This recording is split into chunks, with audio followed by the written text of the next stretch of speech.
나는 참 포도나무요 내 아버지는 농부시니. 매우 유명한 말씀이죠. 갑자기 생각나요. 예수님은 생명의 참 포도나무. 어릴 때 이 세뇌 교육이 그래서 중요해요. 아버지는 포도원 농부시리니 가지들아 열매를 맺지 않으면 아낌없이 뭐라고? 찍어서 던지시리라. 그 노래 아세요? 들었잖아요. 이걸로 끝. 오늘 설교. 나는 참 포도나무요 내 아버지는 농부시니. 매우 유명한 말씀입니다. 자, 그런데요, 성경에는요 너무 당연히 알고 있는 게 있지요. 그런데 우리 성도님들, 성경의 진리는 너무 뻔해서 당연히 알고 당연한 것이 있으면 안 돼요. 뻔하게 여겨지는 내용도 항상 성경 기록과 말씀과 확인하면서 비교하고 묵상하실 수 있어야 됩니다. 성경의 진리는 너무 당연하고 너무 뻔하다 그런 거 있으면 안 됩니다. 아시겠죠? 사실은 막 눈에 띄는 굵직굵직한 이단들이 다 사람들이 너무 뻔하고 당연하다게 여기는 그 내용에서 막 나오는 거예요, 이단들이. 그래서 항상 하나님의 말씀을 확인하고 비교하고 묵상해야 됩니다. 예수님 말씀하십니다. 제자들 앞에서 나는 참 포도나무요 내 아버지는 농부시다. 농부시니. 자, 이제 예수님께서 설교를 하시는데 나는 참 포도나무요, 요러한 말씀, 예수님이 나무가 아니잖아요. 그렇죠? 근데 내가 참 포도나무다 라고 말씀할 때 요러한 표현을 비유법이라고 합니다. 자, 다시 이제 우리 중고등학교 국어 시간으로 돌아갑니다. 이러한 표현을 비유법이라 그래요. 자, 예수님이 나무가 아니시잖아요. 그런데 내가 참 포도나무야, 내가 진짜 포도나무야. 비유법이에요. 그러니까 비유법 중에서도 이런 것을 은유법이라 그래요. 비유법, 은유법 제가 길게 설명 못해요. 약간 기억이 잘 안 나시면 끝나고 뒤져서 공부하세요. 나는 포도나무 같다 하면은 비유법 중에서도 직유법이지요. 근데 지금 나는 포도나무다, 내가 포도나무야, 그럼 비유법 중에서도 은유법입니다. 마태복음이나 사복음에 보시면은 비유라는 말이 종종 나옵니다. 그때는 패러블이라는 단어를 쓰는데 성경에 기록되어 있는 성경 단어로서의 비유와는 제가 지금 방금 말씀드린 비유법은 좀 차이가 있습니다. 사복음에 나오는 비유, 패러블은요, 예수님께서 설교하실 때 사용하는 예수님의 설교 기법입니다. 패러블은 뭐냐면 짧은 스토리를 말해요. 쉽게 얘기해서 예화를 말하는 거예요. 예화. 많은 목사님들이 왜 설교할 때 이렇게 예화를 얘기하잖아요. 그게 패러블이에요. 근데 지금 말씀드린 나는 참 포도나무요 했을 때는 이거는 그 비유를 말하는 게 아니라 이건 비유법, 레토릭, 수사학법이에요. 어떤 언어, 이런 메시지 전달을 명료하고 확실하게 하기 위해서 언어적인 그러한 기법을 사용하는 거예요. 비유법 중에서도 은유법이죠. 왜? 나는 참 포도나무다 하셨기 때문에. 참 포도나무 같다 하면은 그건 직유법이라 하지요. 자, 이게 왜 중요합니까? 성경은, 하나님의 말씀은 위대하신 하나님께서 위대하신 하나님의 완전하신 뜻을 인간들에게 계시를 하는데 불확실한 인간의 언어의 틀 속에서 계시를 합니다. 여러분, 하나님의 뜻을 어떻게 알아요? 한국말 읽어서 알죠? 한국말 읽어서 알지 않습니까? 그러면 우리가 하나님의 뜻을 알아갈 때 한국말이라는 불완전한 인간의 언어 틀 속에서 하나님의 뜻을 알아가요. 그러면 이 불완전한 한국말이라는 언어 틀의 어떤 그런 법칙을 준수해야 되는 것이에요. 이게 그래서 중요합니다. 저는 개인적으로 이 나라 모든 신학교에 이 국어 공부를 강화해야 된다고 봐요. 요한계시록 조금 덜 가르치더라도 이렇게 어떤 정확하게 읽고 하나님의 완전하신 뜻이 불완전한 우리의 언어의 그 틀 속에 전달되기 때문에 계시되어 있기 때문에 이 우리의 언어의 틀에 대한 그런 이해를 충분히 해야죠. 나는 참 포도나무요. 이것은 이제 비유법입니다. 사복음에 나오는 패러블, 예수님께서 설교 기법으로 사용하시는 그 짧은 이야기, 예화, 그 비유랑은 좀 차이가 있습니다. 나는 참 포도나무요, 내 아버지는 농부시니. 비유법이죠. 아버지가 농부면은 뭐 아버지가 하나님 아버지께서 쟁기 들고 와서 일하시냐고요, 밭갈이 하시냐고요. 그게 아니죠. 비유법입니다. 말씀하시고자 하는 내용을 더 명확하고 분명하게 전달하기 위해서 비유법을 쓰는 겁니다. 이 레토릭을 쓰는 것입니다. 성경에는요, 다양한 수사법이 사용됩니다. 이건 우리의 불완전한 우리의 언어의 틀입니다. 그러니까 성경을 잘 알려면은 교리 공부도 중요하지만 교리 공부 전에 우리가 내가 하나님의 말씀을 공부해가는 나의 어떤 모국어의 틀도 잘 알아야 돼요. 왜냐하면 그런 수사법을 알아야 되거든요. 자, 이런 언어에 있어서, 표현에 있어서 수사법, 비유법은 왜 쓰는가? 상식적으로 보세요. 왜 어떤 문장을 쓰고 언어를 쓸 때 예수님께서 지금 어디 가시다가 14절 끝에 보면 우리가 여기를 떠나자, 지금 제자를 데리고 이동 중이거든요. 가시다가 갑자기 뜬금없이 야, 나는 포도나무야. 그 상황이 그려지십니까? 왜 이런 비유법을 쓰시냐 하면은 뭔가를 숨기거나 이 사람들에게, 제자들에게 진리를 덜 가르쳐 주기 위해서 이 비유법, 이 레토릭을 쓰는 게 아니에요. 진리를 분명하게 전달하고 확실하게 알려주고 말씀하시고자 하는 내용을 쉽고 정확하게 이해시키기 위해서 이러한 수사법을 쓰는 겁니다. 천상의 언어로만 막 사용하면 못 알아들으니까 알 수 있는 명확한 비유법을 통해서.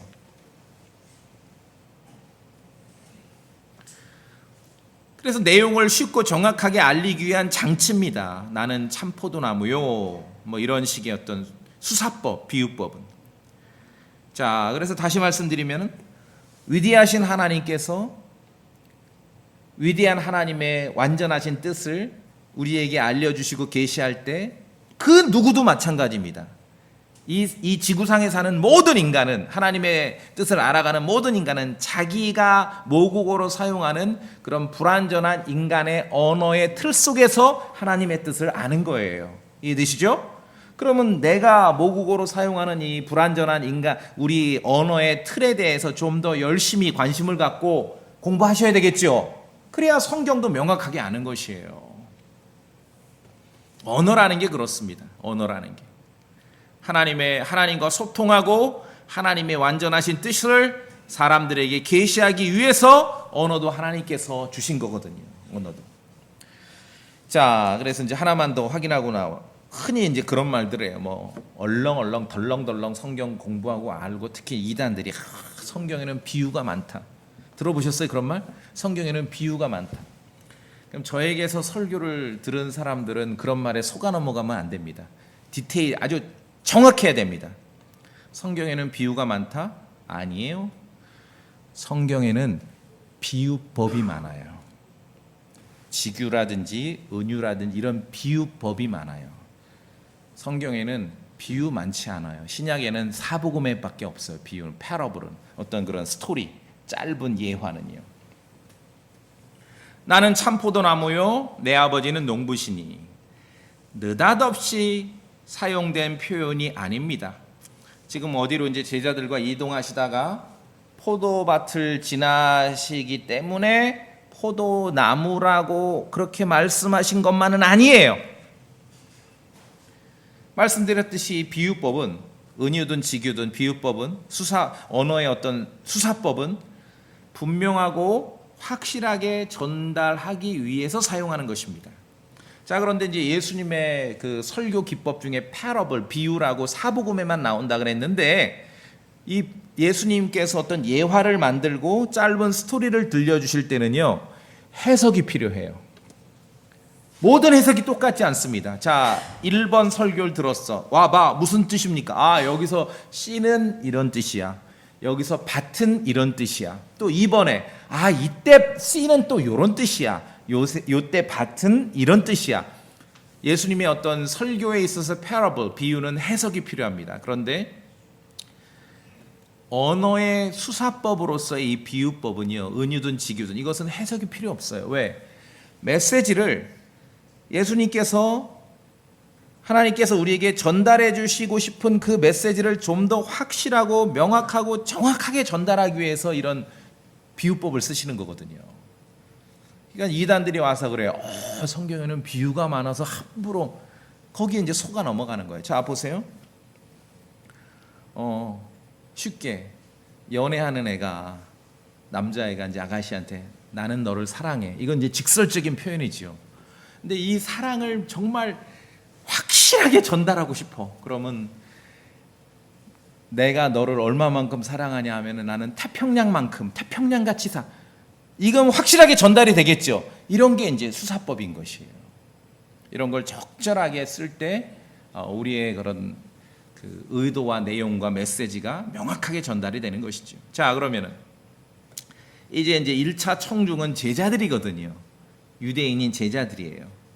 여기를 떠나자 하면서 이제 이동 중에 어떻게 보면 갑자기 나는 참포도나무고 아버지는 농부시여 말씀하신 거예요. 제자들 앞에서. 그 말은 무슨 말인지 금방 알아들 수 있기 때문에 포도나무라고 말씀하신 것이에요.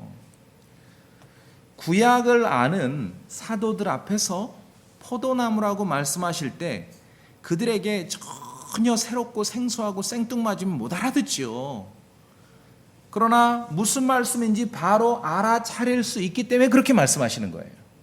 난 포도나무야. 그리고 아버지는 농부셔. 자, 그래서 이 요한복음 15장은요 너무 유명한 말씀인데, 첫째는 이 말 내용은, 오늘 같이 읽은 내용은 이 시대의 죄인들을 위해서 하나님의 구원 계획을 가르치는 게 아니에요. 아직 지금 갈보리 십자가 사건은 멀었습니다. 이건 구원 계획이 아니에요.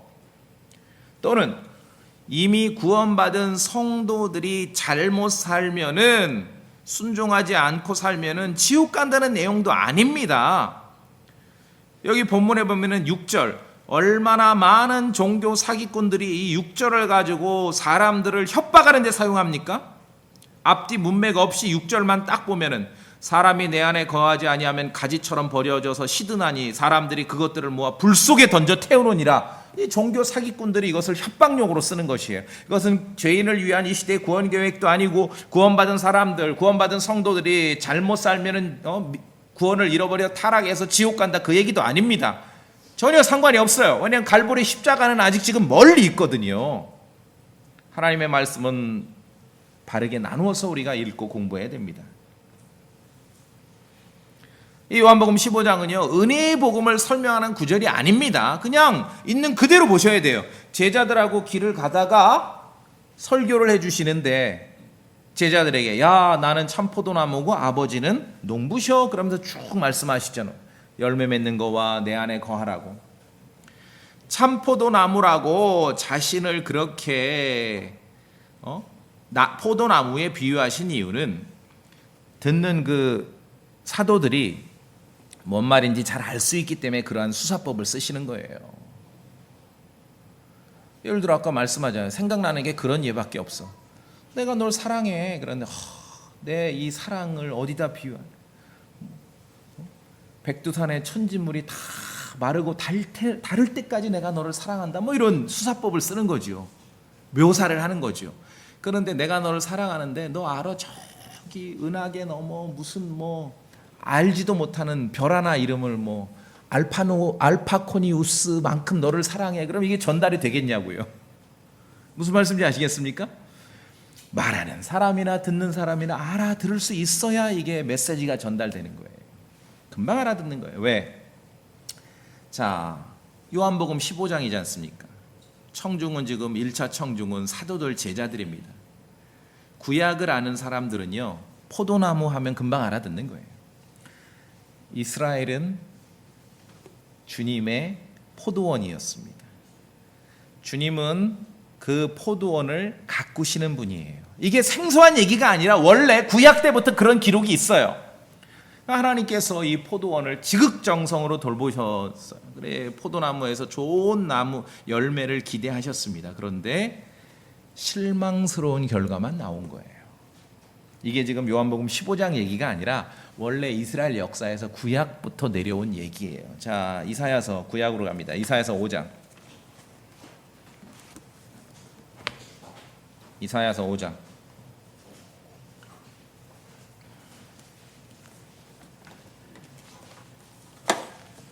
5장 2절만 골라서 읽어보겠습니다. 이사야서 5장 2절 시작. 그가 그것에 울타리를 두르고 그것에 돌들을 주워내며 최상품의 포도나무를 거기에 심고 그것의 한가운데 망대를 세우며 또한 그 안에 포도즙들을 만든 뒤에 포도원이 포도 내기를 바랐는데 그것이 들포도를 내었도다. 여기 들포도를 냈다는 건 뭡니까? 못 먹는다 이거예요. 요새 장마철에 복숭아 안 사 드시죠? 예, 장마철에 복숭아 먹으면 좀 실망할 때가 많잖아요. 마찬 그런 의미예요. 장마철 복숭아처럼 들포도를 내버린 거예요. 자, 근데 이게 어떤 얘기냐면은 그 아래 7절로 가보세요. 7절 제가 볼까요?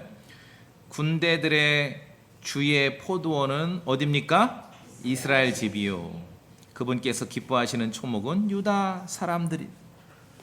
아버지는 포도원의 농부시고 이스라엘은 포도나무들이에요. 포도밭에 포도나무들이에요. 그런데 아버지가 계속 가꾸고 애쓰고 돌봤는데 얘네들이 제대로 된 열매를 맺지를 못한 거예요. 실망스러워. 자, 또 봅니다. 저 뒤로 가셔서 호세아 10장. 호세아 10장.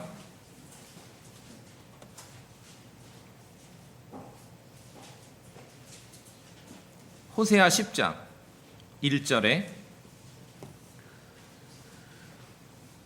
자, 같이 읽습니다. 호세아 10장 1절. 호세아 10장 1절 시작. 이스라엘은 텅 빈 포도나무요 자기를 위해 열매를 맺는 나무니라. 자기 열매가 많은 만큼 그가 제단들을 늘렸으며 자기 땅이 좋은 만큼 그들이 좋은 형상들을 만들었도다. 자, 이스라엘은 포도나무긴 한데 하나님 보실 때 어떤 포도나무요? 텅 빈 포도나무. 이건 뭐 빈 껍질밖에 없어. 뭔가 열매를 맺긴 맺는데 주님 앞에 이 포도원의 농부이신 주님 앞에 열매 맺는 게 아니라 지들을 위해서 열매 맺는 거예요. 지 자신을 위해서.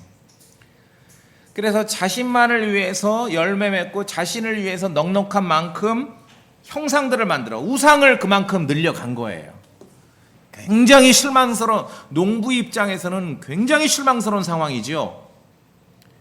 그래서 성경에 보면은 특히 구약의 역사, 이스라엘의 역사를 보면은 이스라엘은 포도나무입니다. 하나님께서 지극정성으로 그들을 돌보셨는데 하나님 앞에 제대로 된 열매를 맺질 못한 거예요. 그냥 텅 빈 포도나무다. 뭐 우리도 있잖아요. 뭐 열매 이렇게 보기는 근사한데 이렇게 막상 잘라보면은 아무것도 없는 거 있죠. 그와 같은 아주 실망스러운 그러한 포도나무가 이스라엘의 역사인 겁니다. 바로 이스라엘이죠. 자, 그래서 이제 다시 요한복음 12장으로 오시면은 오랫동안 열매 없이 땅만 차지하고 농부이신 주님께 실망만 드린 텅 빈 포도나무 같은 이스라엘을 향해서 어쩌면 마지막 경고와도 같은 말씀이죠. 그리고 더 이상 열매를 기대할 수 없는 텅 빈 포도나무가 아니라 참 포도나무에 연결된 가지라야 이제 열매 맺을 수 있음을 알려주시는 것이에요. 이 정도 했으면 됐다. 나무를 바꿔야 된다. 나무를. 그 텅 빈 포도나무 가지고 더 이상 열매를 못 맺어. 이제는 나무를 바꿔야 돼. 주님 예수 그리스도 참된 참 포도나무로 나무를 바꾸지 않으면 소망이 없다는 얘기예요. 그래서 나는 참 포도나무요 내 아버지는 농부시니 2절에 내 안에 있으면서 열매를 맺지 아니하는 모든 가지는 그분께서 제거하시고 열매를 맺는 모든 가지는 깨끗하게 하사. 뭐 우리에게도 유명하지만 이 현장에서 듣는 이 제자들은 이게 막 피부에 와 닿는 거예요. 막 마음에 꽂히는 거예요. 무슨 말인지 너무 잘 알아듣는 거예요. 자신들을 비롯해서 조상들, 이스라엘의 역사를 볼 때 하나님께서 정성 들여 이 포도나무를 가꿨는데 아무런 제대로 된 열매를 맺질 못했거든요. 그 역사를 아는 사람들에게 있어서 예수님께서 나는 참 포도나무여 내 아버지는 농부시니 했을 때 아하, 한편으로는 경고와 같은 말씀이고 한편으로는 그러면 어떻게 해야 되는가, 이제 우리가 어떻게 열매를 맺을 수 있는가, 이런 그 격려에 대한 말씀으로 들리는 것이죠. 구약 성경을 아는 사도들에게, 유대인들에게는 그들에게 알만한 그러한 언어로 비유법을 통해서 말씀하신 겁니다. 어떻게 열매 맺을 수 있는지 비법을 공개하시는 것이에요. 그것이 본문에 기록된 내용이에요. 그래서 이 본문은 이 시대의 죄인을 위한 구원의 길을 가르치는 게 아닙니다. 갈보리 십자가는 아직 멀리 있습니다. 순종하지 않으면은 구원을 잃어버리고 지옥 간다는 협박용으로 쓰라고 6절이 기록되어 있는 게 아닙니다. 이상한 사람들 뭐 불이 나는 단어만 보면 막 다 지옥이라고 얘기하는데 그거 아니에요. 나는 참포도나무라고 말씀하실 때 이 비유법을 사용하실 때는 오직 하나의 진리를 알려주시는 것이에요. 어떻게 하면은 이제 너희들이 열매를 맺을 수 있는지 내가 그걸 알려줄게, 그 얘기를 하시는 것이에요. 더 이상 텅 빈 포도나무 가지고는 소망이 없어. 그렇게 가지고는 또 하나님께 실망만 드려. 나무를 바꿔야 돼. 어떻게 참 포도나무에 달린 가지로서 열매를 맺을 수 있는지 그 내용을 그 진리를 알려주시는 것이에요. 아무 열매 없었던 과거의 포도나무로는 안 된다. 더 이상 그걸로는 안 된다. 그러니까 가지가 포도나무에 연결되어서 열매를 맺는 그 스토리를 알려주시는 거지, 무슨 뭐 구원의 방법이라든지 타락하면 지옥 간다라든지 아니면은 뭐 포도나무의 모든 생태를 다 연구해야 된다든지 그게 아니거든요. 그래서 비유법이 중요해요. 비유법을 드실 때는 알아먹을 만한 상황이기 때문에 딱 원포인트로 그것을 알려주시는 거거든요. 말씀에 불순종을 하는 근거로 형식과 의식에 찌들어버린 유대인들의 그러한 종교 행위로는 이제는 아무것도 할 수 없다는 거지요. 텅 빈 포도나무로는 안 된다. 참 포도나무이신 예수 그리스도에 붙어야 된다. 그래야 열매 맺는다는 거지요. 그래서 나는 포도나무요, 너희는 가지니라. 열매 맺어야 된다. 이제는 그런 열매 맺지 못하는 그런 나무에서는 도저히 소망이 없다. 주님은 포도나무시다라고 지금 비유법으로, 은유법으로 설명하고 있는 것입니다. 비유법을 쓰실 때는 뭐를 복잡하게 만드는 게 아니래요. 오히려 복잡한 내용을 단순하고 명확하게 만드는 거예요. 포도나무의 모든 생태를 설명하려고 지금 이걸 하는 게 아니에요. 딱 하나입니다. 포도나무가 있고 가지가 있어서 붙어 있어야 열매 맺는다. 그 얘기 하시는 거예요. 그 얘기. 뭐 이 구절을 가지고 뭐 포도나무 생태를 다 뿌리부터 뭐 다 연구하고 그럴 필요 없습니다. 열매 맺기 위한 또 다른 조건을 분석할 필요도 없어요. 그냥 가지는 포도나무에 붙어 있으면 열매 맺는다. 그 얘기라는 거예요. 단순하게. 근데 이 얘기를 이 사람들은 알아먹는 거거든요. 지금 유대인들은. 왜? 구약을 알기 때문에 자기들 얘기하는 걸 금방 알아듣는 거죠. 자기들은 텅 빈 포도나무였기 때문에. 오직 하나의 진리를 오늘 말씀하시는 겁니다. 5절이죠. 5절. 우리가 5절 다시 한번 볼까요? 5절, 15장 5절 시작. 나는 포도나무여 너희는 가지니라. 사람이 내 안에 거하고 내가 그 안에 거하면 바로 그 사람은 많은 열매를 맺나니 나 없이 너희가 아무것도 할 수 없느니라. 자, 그러면 이제 우리가 이 말씀을 볼 때 하나님께서는 이제 이스라엘 사람이건 오늘날 교회의 성도들이건 주님 안에 거하며 좋은 열매, 많은 열매 맺기를 원하시는 것입니다.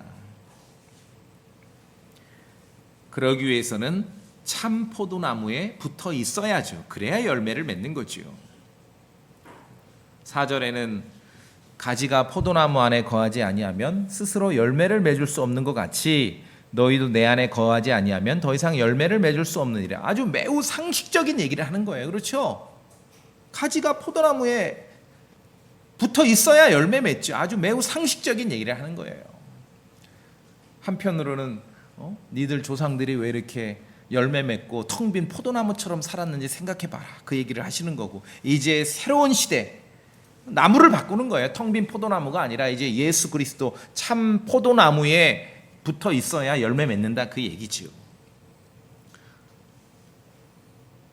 포도나무에 붙어 있는 가지인데, 자, 그런데 이제 두 가지가 있어요. 2절에 보니까 포도나무에 붙어 있기는 한데 이스라엘처럼 주님께 좋은 열매를 맺지 못하는 가지가 있어요. 2절에 내 안에 있으면서 열매를 맺지 아니하는 모든 가지는 그분께서 제거하시고, 뭐 제거한다 이런 말만 나오면 뭐 구원을 잃어버린다, 뭐 타락해서 지옥 간다 이렇게 말하는 사람들이 있는데, 다시 말씀드립니다. 이 구절은 지금 죄인을 위한 어떤 구원의 길을 설명하는 내용이 아닙니다. 역사적 맥락에서 이해를 해야죠. 그래서 우리가 어떤 교훈을 얻어요? 아하, 우리 그리스도인으로서 이게 1차적으로는 이제 이스라엘 사람인 그 제자들을 위해 말씀하신 거지만, 우리가 그리스도인으로서 열매 맺는 삶을 위해서는 예수님께 완전히 달라붙어 있어야 되는구나, 이제 그런 교훈을 얻는 거죠. 자, 그런데 가지가 있는데 열매를 맺지 못해. 그걸 어떻게 하십니까? 제거합니다. 열매 맺지 못하는 가지는 어떻게 해요? 제거해요. 이건 매우 상식적인 얘기입니다. 그렇죠? 상식적인 얘기예요. 쓸데없는 거 가지치기 하잖아, 이렇게 가위 들고. 그건 너무 상식적인 얘기죠.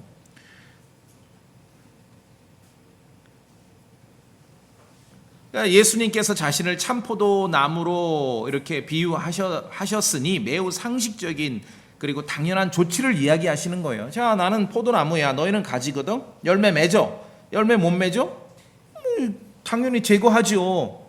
뭐 썩었든지 뭔 일이 있으니까 잘라버리는 거 아닙니까? 그래서 다른 가지들이 열매 맺고, 매우 상식적인 얘기야. 뭐 자르면은 뭐 제거하는 거는 뭐 타락하고 뭐 지옥 가고 그런 얘기하는 게 아닙니다. 지금 과거의 이스라엘 역사를 보더라도 가지가 제거된 것처럼 다양한 방법으로 그들은 하나님의 역사에서 배제되는 그런 역사를 우리가 봅니다. 이스라엘 구약의 성경을 보면은 그렇지요.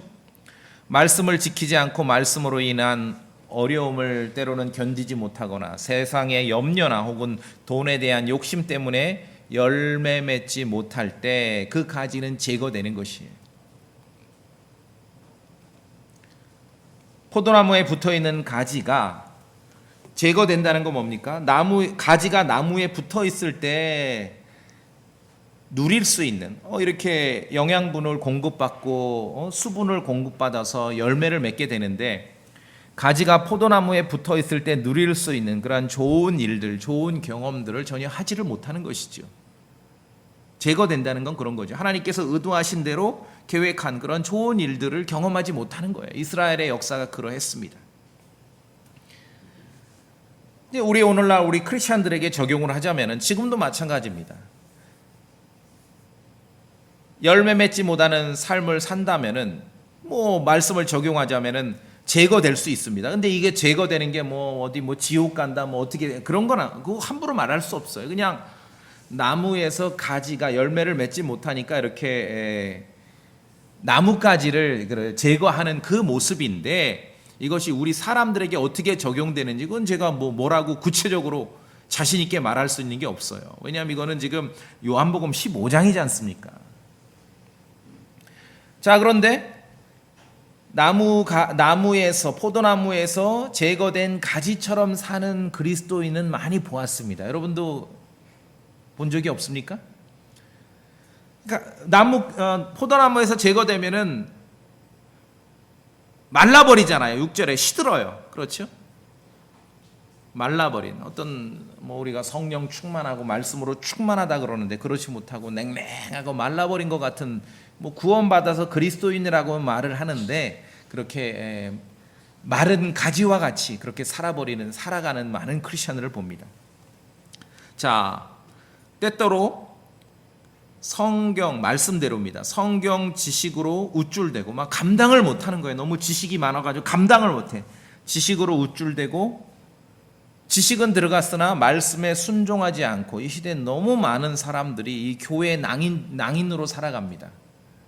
성경의 모든 진리는 지금 믿는 구원받은 성도들과 함께 어느 특정한 지역에 모여서 교회를 이루어서 교회를 통해서 모든 일을 하게 돼 있거든요. 근데 교회 낭인으로 무소속으로 살아가요. 그러면서도 신앙생활하고 예수님을 섬기네 하는데 그런 건 없어요. 성경에 그런 건 없습니다. 가지가 포도나무에 붙어 있을 때 누릴 수 있는 그런 좋은 경험과 그리고 그 결과로 있게 될 좋은 열매를 전혀 볼 수 없는 상황, 그것이 이제 가지가 제거되는 것이죠.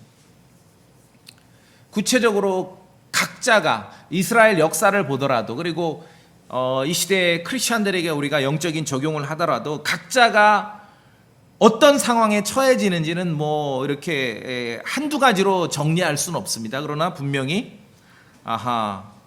예수님께 바짝 정말 철썩 붙어 있지 않으면은 메마른 가지처럼 살아가는구나.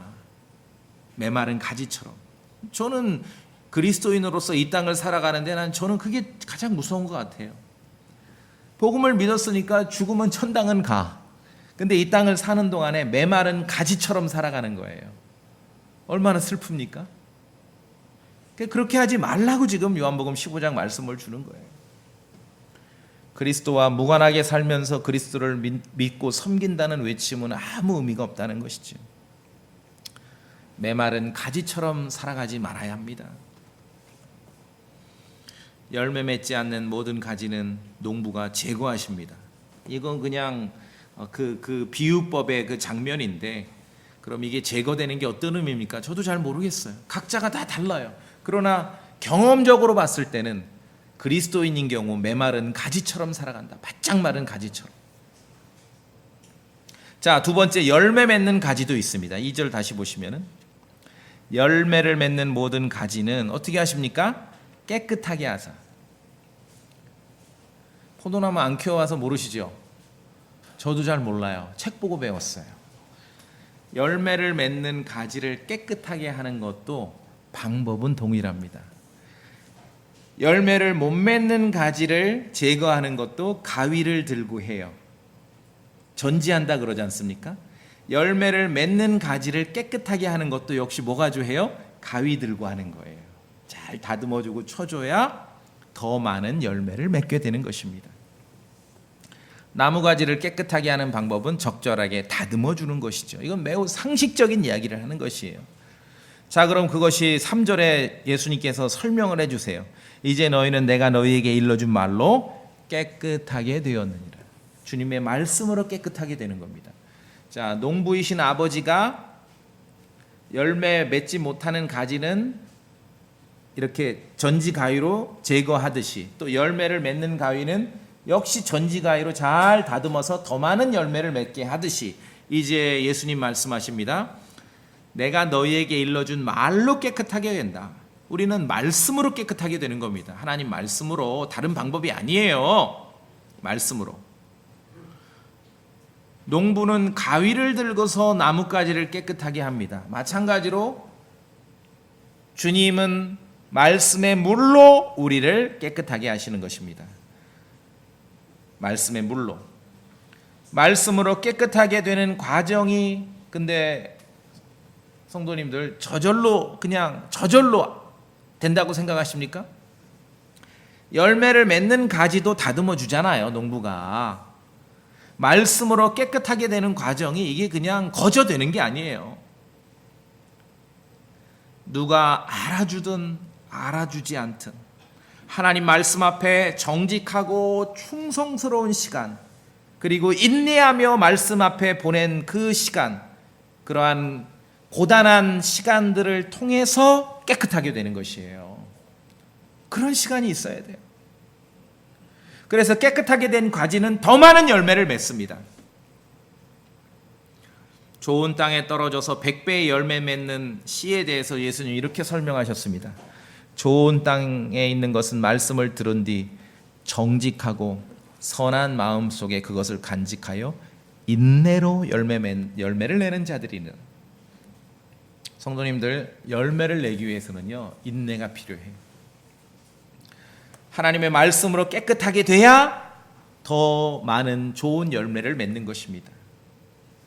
하나님 말씀 앞에서 여러분, 누가 알아주든 못 알아주든 하나님 말씀 앞에 정직하고 선한 마음으로 충성스럽고 인내로 그 시간을 보낸 사람만이 깨끗하게 된 가지처럼 더 많은 열매를 맺게 되는 것입니다. 그것이 오늘 예수님께서 우리에게 알려주시는 것이에요. 하나님의 말씀으로 깨끗하게 됩니다. 어떤 열매를 맺어야 돼요? 그러면 알겠습니다. 예수님께 그냥 완전히 달라붙어 있어야 열매를 맺는군요.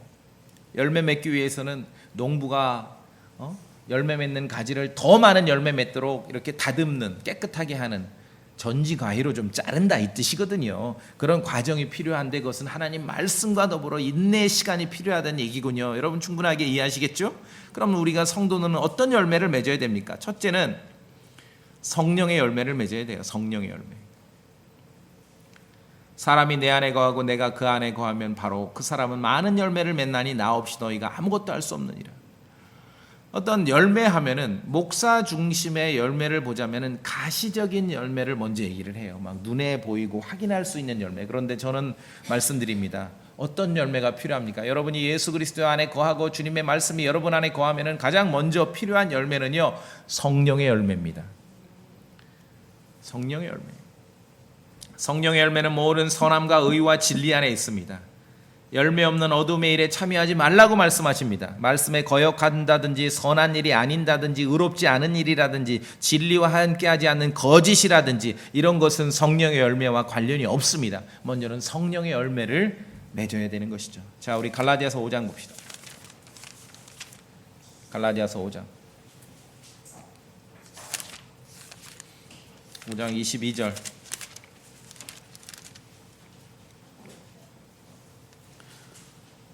갈라디아서 5장 22절, 23절 같이 읽습니다. 갈라디아서 5장 22절, 23절 시작. 그러나 성령의 열매는 사랑과 기쁨과 화평과 오래 참음과 부드러움과 선함과 믿음과 온유와 절제니 이 같은 것들을 대적할 법이 없느니라. 다 어떻게 보면은 품성에 대한 얘기죠. 마음의 품성. 이게 너무 중요해요. 구원받은 그리스도인이라면 좀 그리스도를 닮아야죠. 이게 성령의 열매예요. 마음의 품성에 대한 거예요. 목사 중심의 열매를 말할 때 막 가시적인 걸 말해요. 가시적인 거. 확인할 수 있는 거. 뭐 그것도 필요할 수 있습니다. 그런데 후순위입니다. 후순위. 정말 필요한 것은 성령의 열매예요. 그리스도 안에 있는 성도들의 마음의 품성을 말합니다.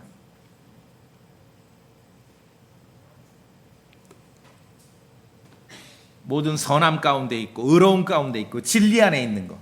그렇죠? 사랑과 기쁨과 화평과 오래 참음과 부드러움과 선함과 믿음과 온유와 절제다. 그러나 열매를 맺으려고 애쓴다고 열매 맺히는 게 아니라 요한복음 15장에 알려주신 대로 여러분이 우리가 가지라면은 그냥 참 포도나무에 달라붙어 있으면 되는 것이에요. 그럼 열매 맺는 것이죠. 우리가 주님 안에 있고 주님의 말씀이 우리 안에 있으면은 열매를 맺게 되는 거예요. 첫 번째 가장 중요한 건 성령의 열매. 그리스도인으로서의 그러한 품성이 필요하다. 속사람의 어떤 품격이 필요하다. 그것이 성령의 열매죠. 두 번째는 그리스도 안에서 사람을 얻을 수 있는 열매예요. 사람을 얻을 수 있어야 됩니다. 고린도전서 16장 봅시다. 고린도전서 16장.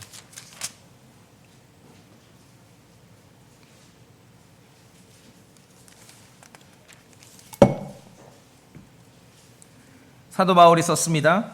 16장 15절에 스데바나의 집이 아가야의 첫 열매인 것과 바울이 복음을 전했는데 아가야, 이 고린도가 있는 아가야 지방에서의 첫 열매가 스데바나 집 사람들이에요. 사람을 얻은 거죠. 이 고린도 있는데 와서 사람을 얻은 거예요. 그리스도 안에서 사람을 얻을 수 있는 열매, 복음을 전하고 정말 그 사람이 하나님 말씀으로 깨끗하게 되어 성령의 열매를 맺고 어떤 속사람이 그리스도를 닮고 그리스도를 닮은 품격이 나오고, 그 사람이 또 그리스도와 안에서 우리가 하나님의 왕국의 일을 위해서 함께 할 수 있고 사람을 얻을 수 있는 그런 열매가 필요하다는 것입니다. 그리스도 안에 거하고 그리스도의 말씀이 내 안에 거할 때 열매 맺을 수 있는 것이에요. 그냥 사람들이 뭐 웅성웅성 모였다가 어느 순간 다 사라지는 거, 그거는 주님께 맺은 열매라고 볼 수 없습니다. 열매는 함께 하는 거지요. 오랫동안 함께 할 수 있는 것입니다. 그리스도 안에서 사람을 얻는 열매, 죄인에게 복음을 전해서 그 사람이 정말 그리스도를 믿고 구원을 받고 말씀 안에 성장하여 성령의 열매가 맺히고 그리스도 안에서 사람을 얻는 그 열매는 요한복음 15장에 있듯이 말씀으로 깨끗하게 되는 과정을 통하지 않고선 불가능합니다. 여러분 자신이 먼저 그 열매 맺는 그 가지를 농부가 깨끗하게 한다 그랬죠. 다듬어요.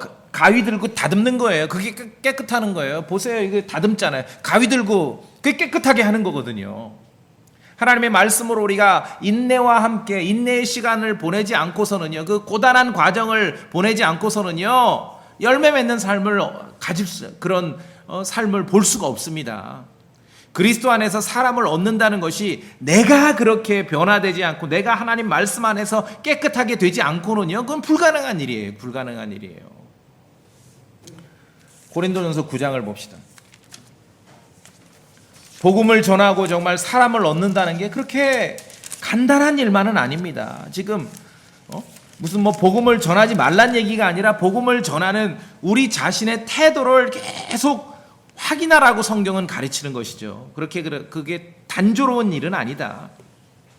고린도전서 9장을 보시면은 19절에 뭐라고 되어 있습니까? 내가 모든 사람들로부터 자유로우나 스스로 모든 사람에게 종이 된 것은 더 많은 사람을 얻으려 함이라. 여러분 20절 읽어주시겠습니까? 성도님들, 고린도전서 9장 20절, 유대인들에게 시작. 유대인들에게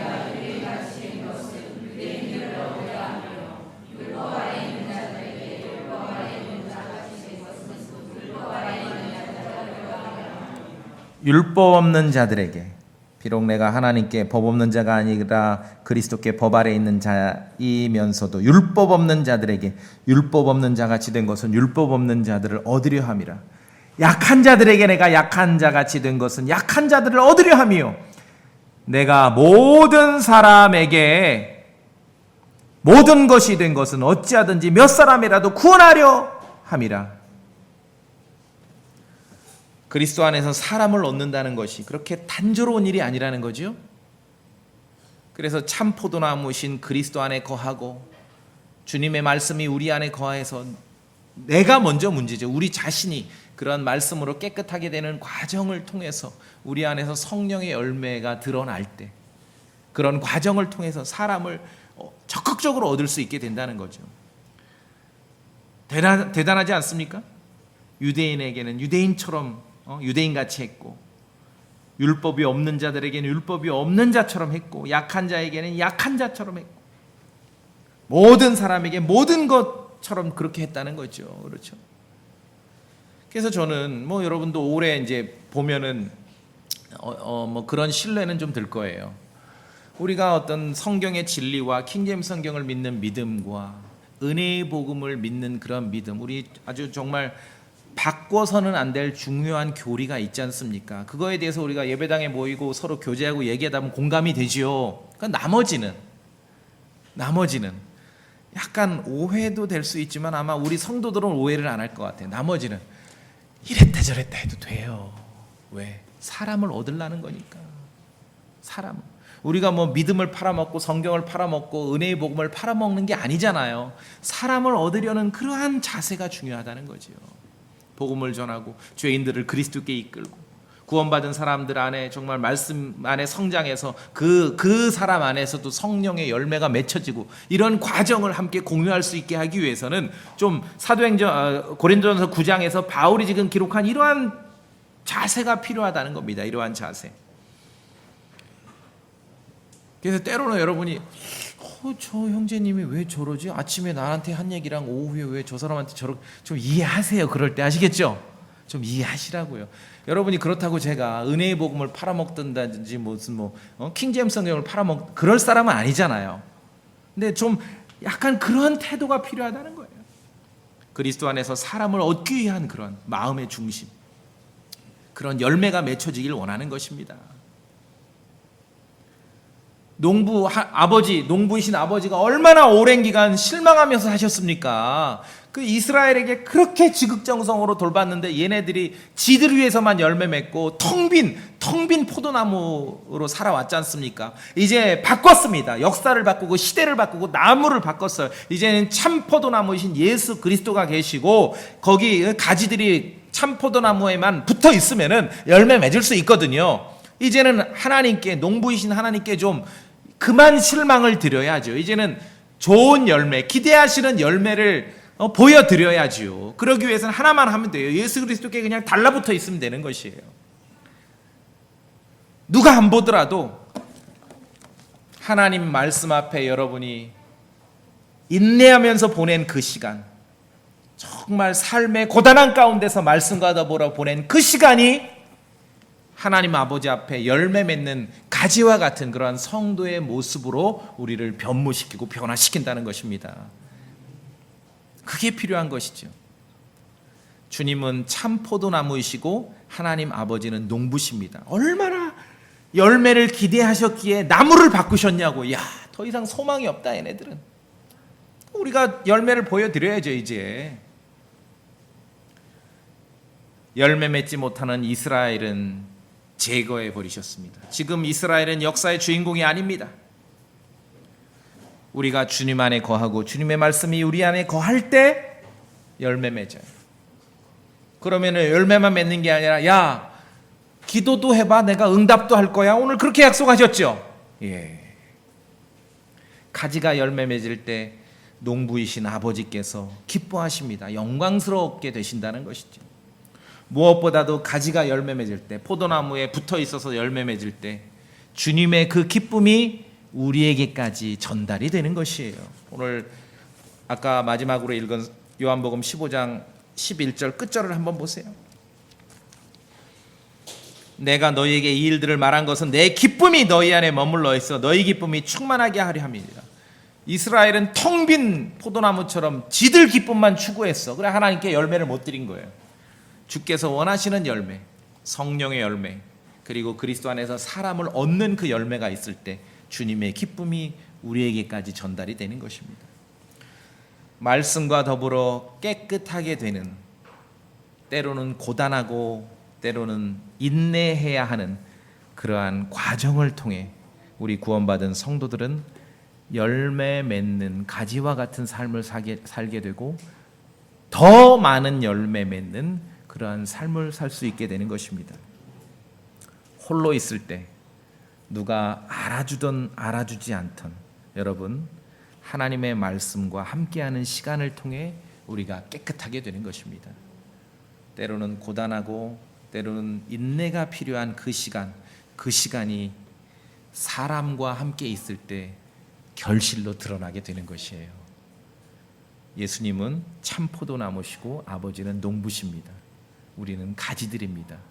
농부가 수백 년 동안 실망하셨던 그 농부가 이제 기대하시는 그러한 열매를, 귀한 열매를 우리가 보여드려야 할 그러한 시간입니다. 다 같이 기도하시겠습니다.